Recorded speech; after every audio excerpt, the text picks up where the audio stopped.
Hi everyone. So this week's portion is called Chaye Sarah.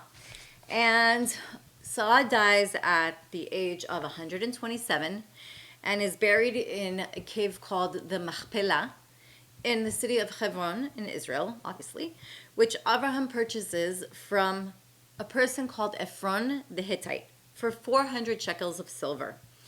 And then Abraham sends his servant Eliezer with gifts and all kinds of things to his hometown of Haran to find a wife for his son Isaac.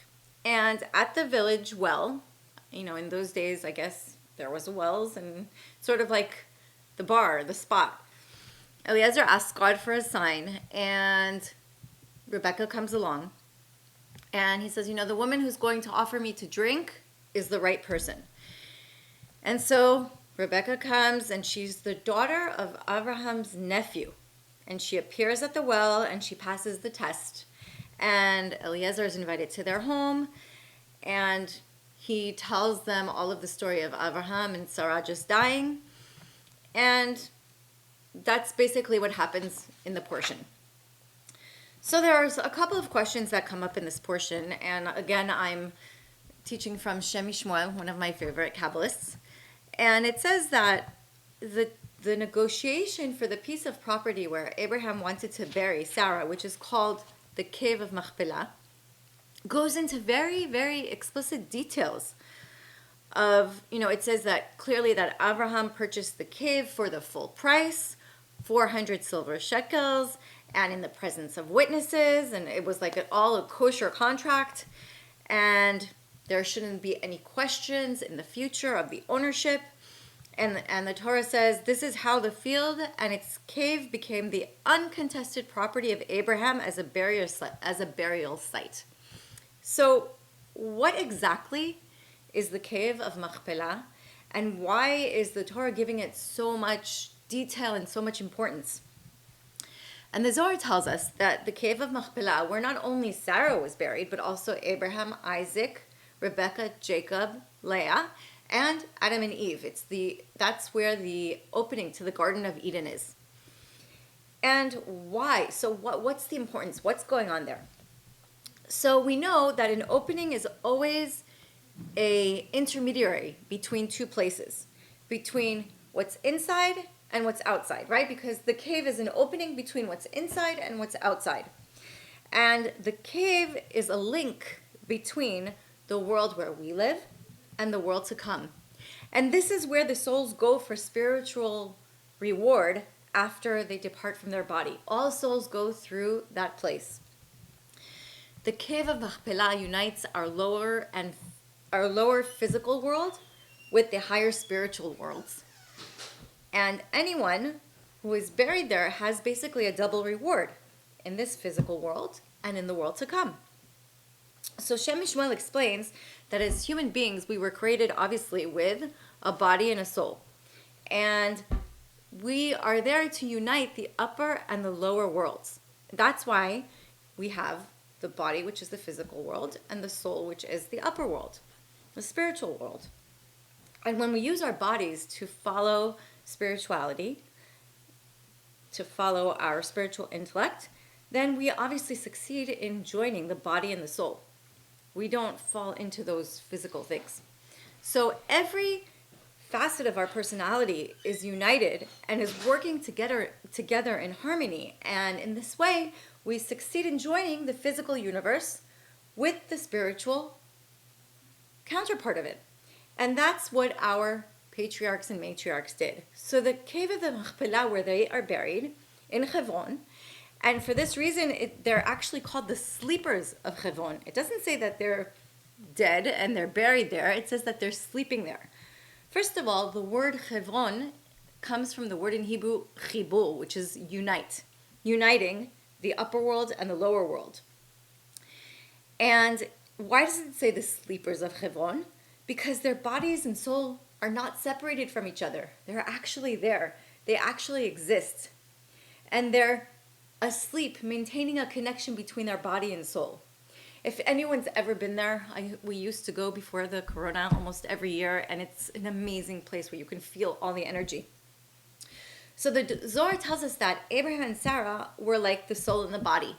Each one of them had their own task, their own job in this world. Avram's approach was to reveal the Creator from above to below. His job was to bring kindness into the world, but bringing it down from above. Sarah's approach was to inject the women with a desire and a yearning for the Creator, and that way they would be able to follow the Creator. So she worked from below to above. Her service of the Creator was from below to above. And what they both had in common was that they both wanted to spread spirituality. They both wanted to spread the importance of believing in the Creator. So Shem Shmuel says that the cave of the Machpelah is the place where our prayers basically go to and then go up in heaven, from below to above. And what we can learn here is that the cave of the Machpelah is really more connected with Sarah, because Sarah's service of the Creator was from below to above. And actually, all her life, Sarah worked to join the lower world to the upper spiritual worlds. And that's why the cave of the Machpelah was actually bought in her marriage. She was the first one to be buried there. So I know that some of you have been there. And if you understand that the prayers, our prayers there go from below to above. When we go there, we pray and we ask for help from the matriarchs and patriarchs. So after he buries Sarah, Abraham sets a goal for himself. He wants to marry off his son Isaac, and he sends his servant Eliezer on a matchmaking mission. And it's a whole story, and the Torah talks about it in length. And we have to wonder, why does the Torah devote so much space to the details of the matchmaker's job and how many camels he was taking and kind of engagement gifts, and even repeats the story of identifying Rebecca by her willingness to give water to him and to the camels, of course. And we also wonder why finding a match for Isaac really required so much effort, because if you think about it, Abraham was rich and famous. He was considered like a king among the people of the world. And why would it be so difficult to find a match for his son if everyone knew who Abraham was and they held him up so high and he was like a king? Anybody would want to marry his son. And the most puzzling thing actually of all is that Eliezer's prayer for success, he asks God to help him in his mission finding a match for Isaac. But he doesn't use his master Abraham as, I'm looking for a match for Abraham. Because if he said, I'm looking for a match for Abraham, obviously, Abraham being so righteous, he would have his prayers answered. So why did he actually prefer to say that he's asking for success on his mission? And here Rabbi Isaac Luria gives us something that can help us understand this question. And he says the highest souls are sent down to this world and are manifested in the lowest places.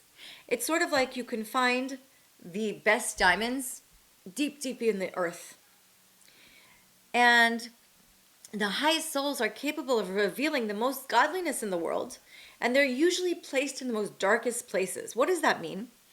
Rebecca, who was in a deep spiritual pit of the household that she came from, because her father was Bethuel and her brother was Lavan, and we know Lavan was a very negative person. And Lavan's daughters, Rachel and Leah, also grew up in this similar polluted environment. They were idol worshippers. They didn't believe in the Creator. They were just very negative people. And if you remember, Jacob had to work for 14 years for Rachel. So Abraham understood how the spiritual system of the world worked. And he knew it would be difficult for Eliezer to find Isaac's soulmate. And in addition to that, Abraham had another problem. He was commanded from above not to allow his son Isaac to leave Israel. So Isaac had to stay in Israel, even while he was looking for his soulmate. So it wasn't such a simple task. So Avram came to the conclusion that there was nothing to do except for pray and ask the Creator for help. And even though in general one should of course always pray to the Creator, we should of course also make the effort. We can't just expect the Creator to answer our prayers without making the effort. So Shem MiShmuel explains that the initiative for this search really came from Avram, who represented kindness and mercy, and not from Isaac.